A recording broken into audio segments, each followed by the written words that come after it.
Hello! Hi. Hi! It's really weird. Can I just say, I understand why we do it for the podcast. It's really weird as being continuously together 3 days and saying hi at random. I know, but like we have to pretend, you know. We have for the we have to content- break the movie magic. For the listeners, for the audience at home.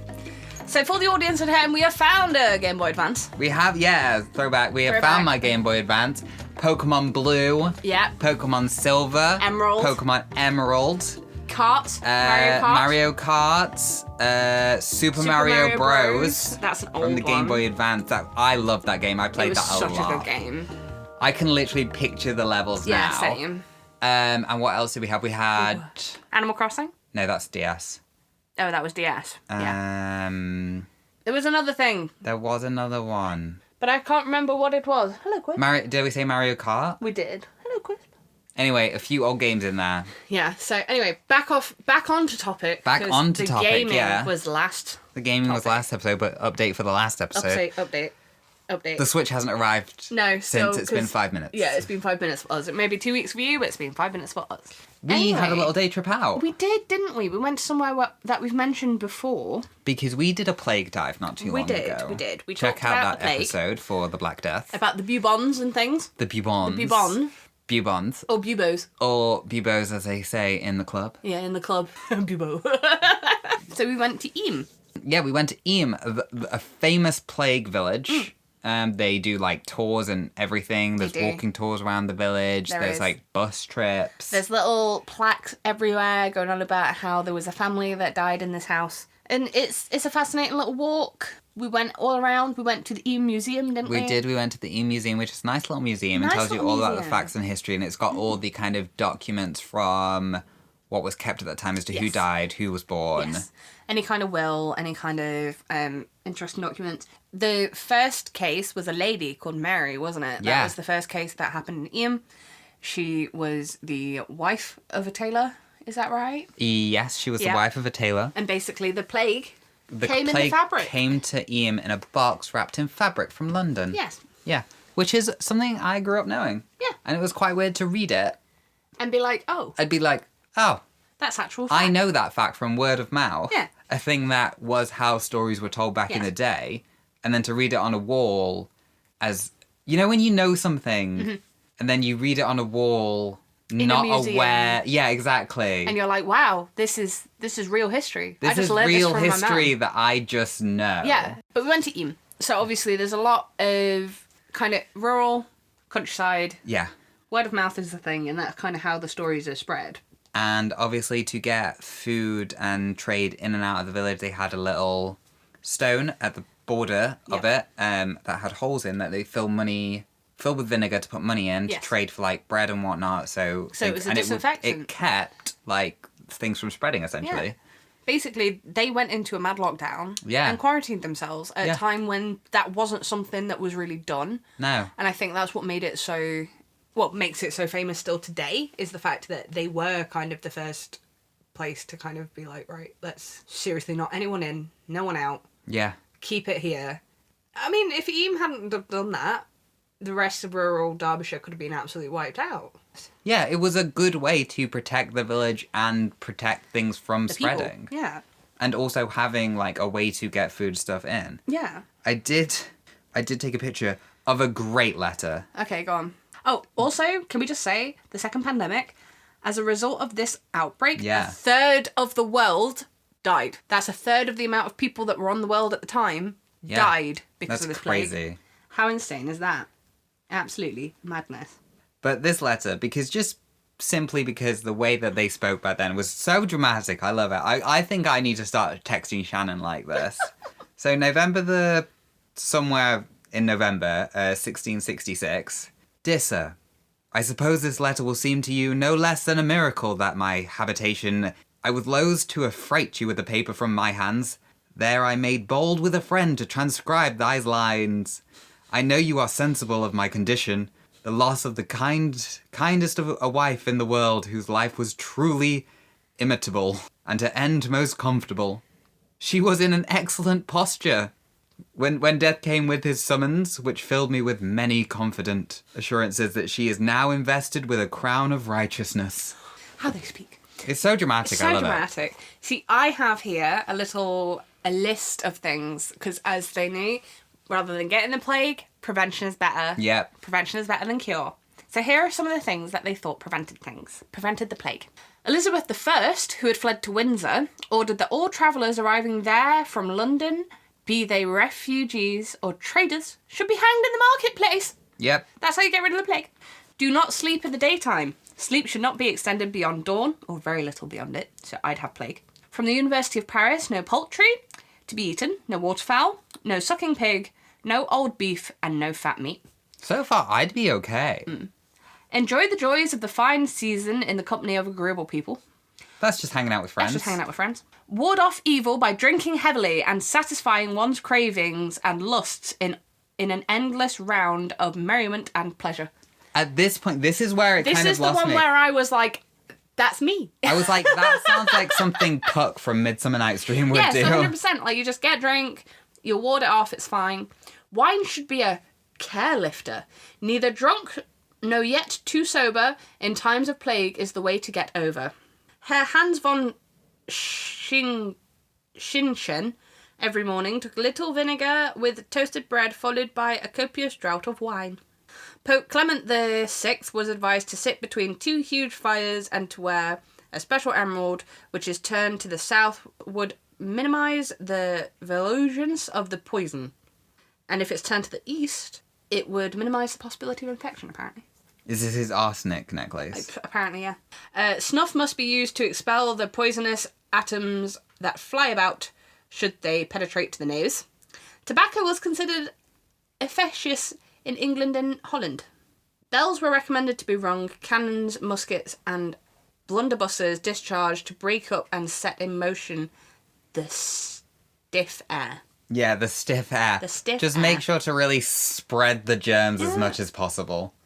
And that's the little list of preventative things, which we thought was very interesting. Yeah, I love the old-timely medicine. Right? It's so interesting. Just really anything.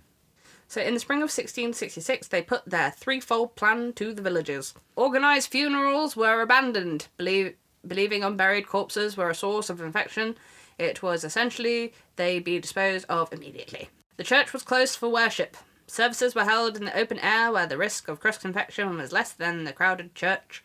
Their great faith made it essential that regular worship be maintained. Step 3. Quarantine was imposed. And that's how they stopped it. That's how they stopped the plague, guys. We had a roll of victims of Eyam plague. Big list of people. Yes, some families were completely wiped out. Some families were completely wiped out. The Hancocks and the Talbots were one of those families, I believe. There is a National Trust site nearby that's got the grave of one of the families. Yeah, it's the grave of the Hancock family. Yeah. That we took a little walk up to see. And then we had to jump back into the field with the graves because it was a one-way winding little path downwards and there were a load of sheep that were getting moved. Yeah, some sheep were getting moved from one field to another, so you had to stand in the field for half an hour. It's a pretty countryside thing. Quite normal, to be honest. Pretty normal, yeah. We did see a well dressing as well. We did. We saw a well dressing, and who taught me about well dressing? Yes, so because I grew up in the Peak District, and these are local to the Peak District and Staffordshire, I am aware of well dressings. Well dressings are basically bits of clay in boxes, like quite large, like taller than a human. Big slabs of clay. Big slabs of wet clay. Big slabs of clay. That you then put little bits of flowers and plants and seeds and like moss and leaves and stuff, and it makes a massive shape. A lot of them have a lot of like Bible quotes and stuff on, which is odd considering the origin. Yeah. One's usually done by the community, and there is one of almost equal size done by the school. Yeah. Always by the children. Yeah, you just have to do it in the Ages school. 5 to 15 years. I've had to do it before. Saw the hate in your eyes. I remember. I was like, flashbacks. And you can imagine these massive slabs. They are really pretty. They are beautiful. They are really, really pretty. But imagine standing there just pushing in little individual petals. And leaves into clay. Yeah. To make an image. Bear in mind, you're not just making a nice pattern. You are making you're making a specific image. The image itself is lined out usually with like thread, so you know where everything's going and stuff. And there's one, like, adult watching over you being like, that, make sure that blue petal is there exactly.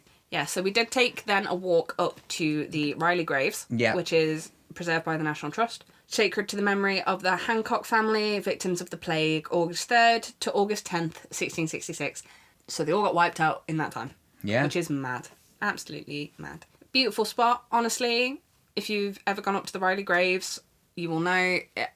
Stunning. You went into the church. I did. But I decided to go into the Eyam Church, and something that I did think was stunning, beautiful, beautiful, beautiful stained glass windows in the church. They even had one that seemed to be, from obviously what I've learned today, shall we say, the history of Eyam. So obviously it depicts the plague and William Mompesson, who used to be the rectory. Like, it, just a stunning old church. I dread to think how long it's actually been there. But there was a Celtic cross, which was 8th century AD. Oh. Which I got a picture of, which was very, very cool. Wow. Yeah. 8th century. Look at how old that is. Yeah. Very, very attacked by wind and just old. Amazed it's still standing up. Honestly, amazed it's still standing up. I feel like they've had to have done some kind of making sure that the top bit doesn't come down at some point. Yeah, probably. It's probably got But I reinforced did. rods I in walked into the church and I took a lot of pictures because I really like old architecture in churches. And Eyam Church was really pretty. Eyam. Eyam Church was really pretty. It's just stunning, yeah, stunning place, beautiful little place, tourists everywhere, like, but But not, yeah, but a reasonable amount. reasonable of tourists, amount, yeah. I mean, anyone that wants to go should absolutely go and should Yes. witness it and go there, but definitely respect. Yeah, you have to respect where you are. You know, don't go to the countryside and leave your rubbish. Don't, because it annoys me so much. It's just like, why do that? Why take your stuff with you and then leave it there? Just take it with you. Take it back. If you brought it there, take it home. That's simple. If you're in a field enjoying some nature, fine, enjoy the field. But don't then throw your can of energy drink into the field and leave it there for the sheep. That's not okay. That's not fine. That's bad. Very naughty. Naughty. Shall we do a little fact about well dressing? Yeah, go for Yeah. it. So, well dressing is also known as well flowering. Well, flowering. I've never heard it be called that, but Neither yeah, have makes I. sense. It's traditional practice in some rural parts of England in which springs, wells, and other water sources are decorated with designs created from materials such as flower petals. The custom is mostly closely associated with the Peak District of Derbyshire and Staffordshire. The tradition was not observed in Scotland. Ah. Similarly noted its absence in Ireland. Both Scotland and Ireland do have a long history of the veneration of wells, however, dating from at least the 6th century. Okay. So history-wise, well dressing was celebrated in at least 12 villages in Derbyshire by the late 19th century and was introduced to Buxton, which famous for being a Victorian spring Yes. back in the day, I Yes, think. I think. I'm sure it was famous for being a... I'm literally. You keep reading. I'm Yeah. checking. Yeah, Buxton is a spa town in the borough of High Peak, so it was a spa town, a Victorian spa town, which basically meant it was a bath town. Yeah. The custom has waxed and waned over the years, but has seen revivals in Derbyshire, Staffordshire, South Yorkshire, Cheshire, Shropshire, Worcestershire, and Kent. Oh, it's expanding. So it's then. actually expanding, yeah, which I think is quite nice. I think that's lovely. Because it is such a traditional art form. Yes, it is, and at the end of the day, I do think that there's some traditions that have definitely fallen apart when Yeah. it comes to the UK and England in general. Like we were talking about yesterday when we walked up to with the wall. Dry stone walling. Dry stone walling, yes, Yeah. yes, because we came across a dry stone wall that had fallen down, and we were there like, that's going to be like £500,000 to fit. And the thing is, it's another craft that's going out of Yeah. knowledge, which Yeah. is sad. It's so shad. It's so sad. It's so It's so sad. sad. Yeah, but I'm glad that it's expanded. Yeah, I like Because that it'd as be well. sad that if it went like completely out, especially if it has been being practiced for so long. I mean, in Tissington, as we found out, in Tissington, Derbyshire, well dressings may have begun from pagan customs of offering thanks to gods for a reliable water source. Other suggested explanations include villagers celebrating the purity of their water supplies after surviving the Black Death in 1348. Oh, interesting. Yeah. Or alternatives celebrating their water's constancy. Consistency. Constancy. Consistency? Constancy. Have they just spelt it incorrectly? Are you in a wiki article? The quality of being faithful and dependable. Oh, okay. During a prolonged drought in 1615. The practice of well dressing using clay boards at Tissington is not recorded before 1818. However, the earliest record of the wells being adorned by simple garlands occurs in 1758. That's mad. Yeah. So it's a long-running tradition. I love that. A design is sketched on paper, often a religious theme, and this is traced into the clay. The picture is then filled with natural minerals, predominantly flower petals, mosses, but also bean seeds and small cones. Cones? Yeah. Oh. Cones of what? Cones. Pine cones? Acorns? Maybe shells. Shells? Where would they have shells? We're not near the sea. Oh, each group uses its own technique, with some areas mandating that only natural materials be used, whilst others feel free to use modern materials to simplify production. No. No, you gotta use flowers and things. Oh my gosh, look at this tap dressing. This is a well dressing. That's stunning. That is in Wirksworth in the 1860s. Wirksworth and basically this is like a massive tower over a well. Wirksworth and Barlow, both in Derbyshire, are two of the very few village well dressings where the strict use of only natural materials is still observed. In Wirksworth, the dressings use only natural, e.g. flower petals, moss, lichen, fruit skins, and seeds, with no manufactured decoration. In Barlow, 3 wells, the main well around the village pump, the smaller children's well, and the common side well, are dressed with scenes made up of flower seeds, grasses, anything that grows, really. Apparently. Anything that grows, really. Anything that grows, really. Anything that really grows. Yeah. Yeah. John Bruner's story in The Season of the Dressing of the Wells describes a revival of the custom in an English village of the West Country after World War One and its connection to the goddess. Oh. Not the triple goddess. Just the goddess. No, just the goddess. And then when I click on it, it just goes to the definition of goddess. Oh, that's not very helpful. So I don't know what that means. That's not helpful, Wiki. But yeah, so that was a little thing about well dressing. It's a very pretty art form. If you're ever in like a village in Staffordshire or the Peak District, and now it turns out a lot more other places, usually they're a summer thing, so there's barely any around in August, but in June, July they will usually be around, and they have well dressing events and everything. Oh, the haunted part of Eyam. Oh yeah, the haunted part of Eyam. Eyam, haunted. Google. Haunted Eyam. The haunted Well, plague that cross village is of Eyam. there, and I saw that cross. Yeah, the cross. Yeah. Just Eyam being haunted vaguely, and the Plague Village. The Plague Village. Because I have a haunted Peak District by Sean Ellis. Yes. Who is a really nice artist. Yes, who did an amazing little map. There's a Little House of Horrors, apparently. What? Did we miss a Little House of Horrors? Well, we didn't. We did walk past it. What is the most haunted village in the UK? Pluckley in Kent. Ah. Interesting information. Ghosts of Eyam Village. Ghosts of Eyam. Because it's spooky time, so we'll link it in a little bit. Because of the numerous deaths which occurred during the plague, it is not unusual for places such as Eyam to have many ghost stories. Mm-hmm. There is a large number of sightings and ghostly incidents in Eyam. Oh. One of the most... I love how we've gone from like, oh, pretty flowers in clay Pretty flowers to this. to ghosts. Ghosts. Ghosts. This is accurate This summary. is literally our podcast in a nutshell, though, isn't Yeah. it? Some plague, some flowers, some ghosts.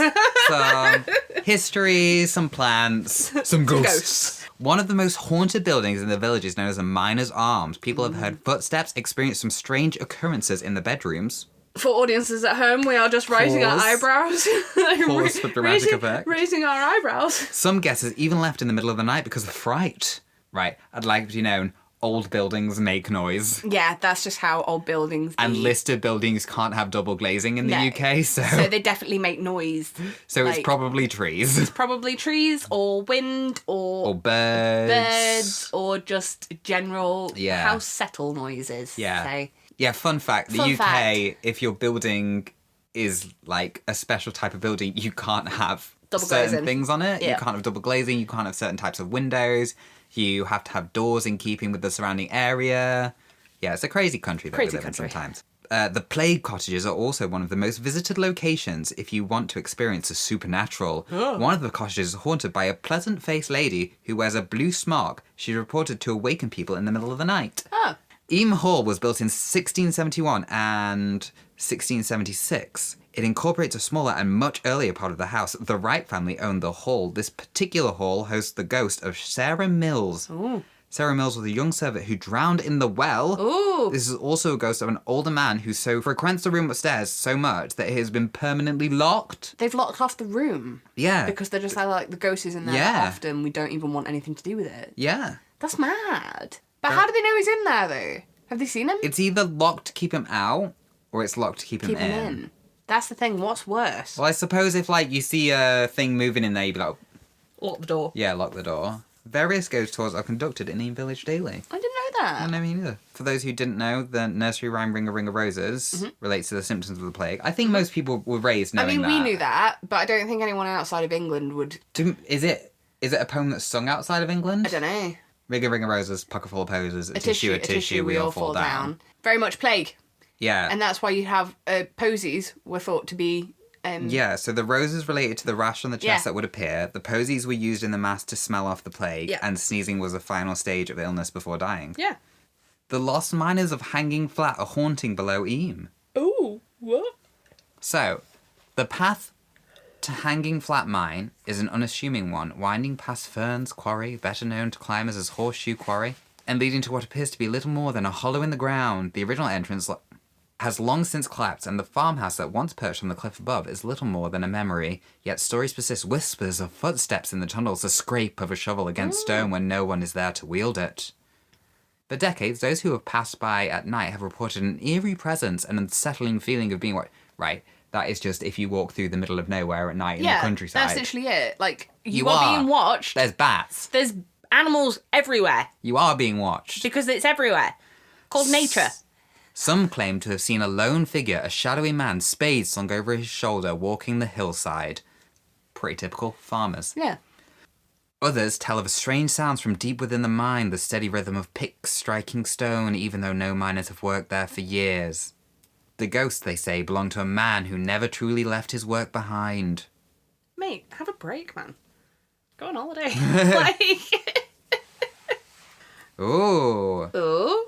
The Needham brothers, a troubled past. Ooh. The Needham family were once a familiar presence at the Hanging Flat farm. In the late 19th century, Samuel Needham and his older brother Herbert worked the mine, eking out a living of veins of lead hidden beneath the limestone. They lived on a farm of the workings with their parent and sister.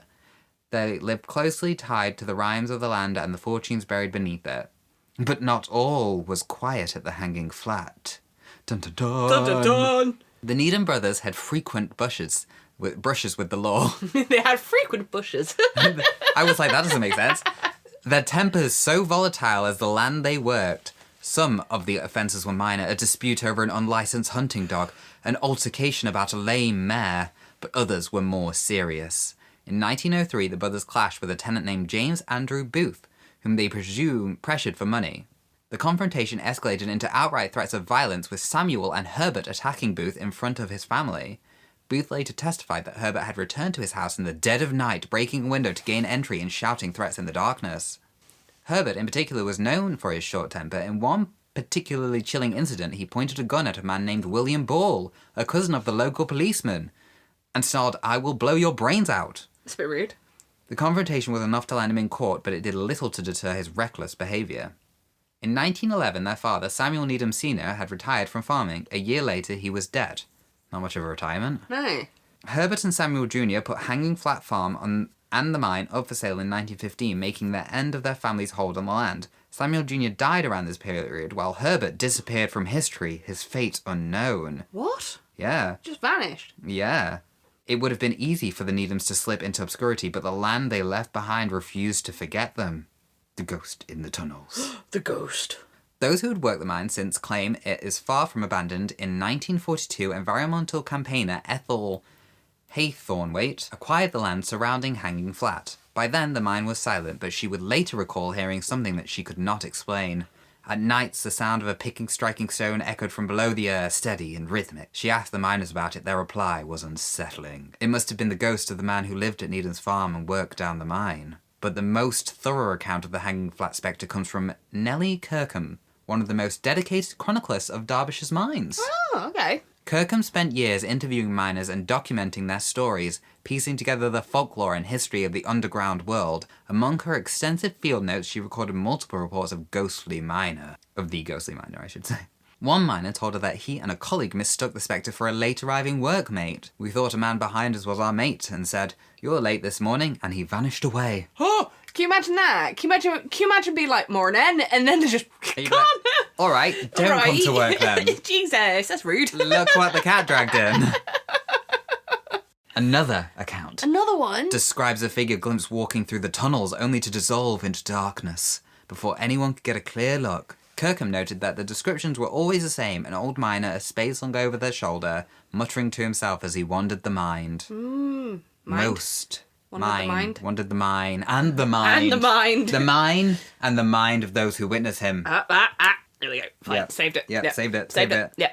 Most chilling of all. The ghost was not confined to the tunnels. Multiple people reported seeing him at the surface near the ruins of the hanging flat house, his presence lingering in the very place where the Needhams had once lived. Whether this was Herbert Needham still clinging to his past or an even older spirit tied to the land, no one could say. Interesting. Yeah. A lot of history. That's quite interesting, actually, That is isn't it? interesting. We learned a lot today.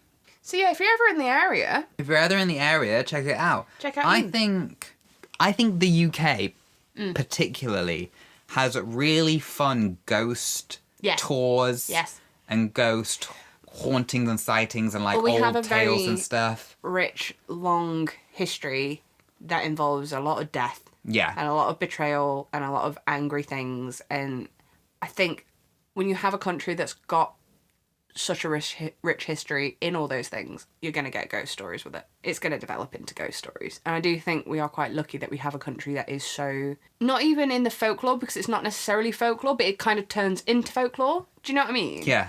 But I do think you're right. I think the UK's just got a beautiful history. I think because the UK is so old Yeah. and all our buildings are pretty solidly over, Old. you know, we still have listed buildings Yes. that people just live in. Yes, because they're just houses. You know, you've Like- got William Shakespeare's childhood home. Yeah, and people are just like, eh. But yeah, no, definitely beautiful, definitely picturesque, definitely a lot of dead people in Yeah. a lot of them houses. Yeah, for sure. Yeah. I don't think it's weird to live in a house where people have died, because in the UK you can't really do that. Yeah, that's kind of just every house in the UK. Yeah, because it's just old. Unless it's a new build. Unless it's a new build, and even then.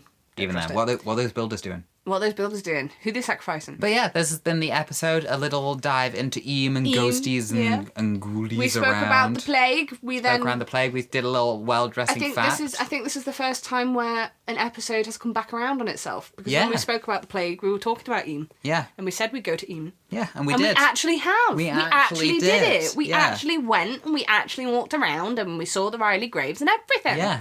Look at us. Wow. Wow. I've been Luke. That's been Shannon. I've been Shannon. This has been Dude You Good. Dude You Good. Check out our Instagram for Yes. it'll have little pictures of our day out Yes, and it will. stuff and little videos. There's a video will. of me ranting about well dressings. I There think is. that's going on That there. must go on there. TikTok DYG Pod. Yes, DYG Pod on TikTok. We've got Dude You Good on YouTube. We've got Caffeine Idle Minds on YouTube. Yep. We've got Caffeine Website. Idle Games. We've got the website caffeineidleminds.co.uk for all links to our shows and bonus content and stuff like that. There's a Patreon, Caffeine Idle Minds on Patreon, that we are, you know, if you want to support creators and stuff like that, go over to there, follow us. You don't have to like do anything, just follow No. us so we know that there's like stuff there There's for someone people. there, and then we can put more effort into And then making special stuff for the Patreons only. And But yes, that's been the episode. That's been the Next episode. one, we're doing a Shaun of the Dead review. we're doing a Shaun of the Dead review next. If I am right in my scheduling. You better be now, because I've just said it. So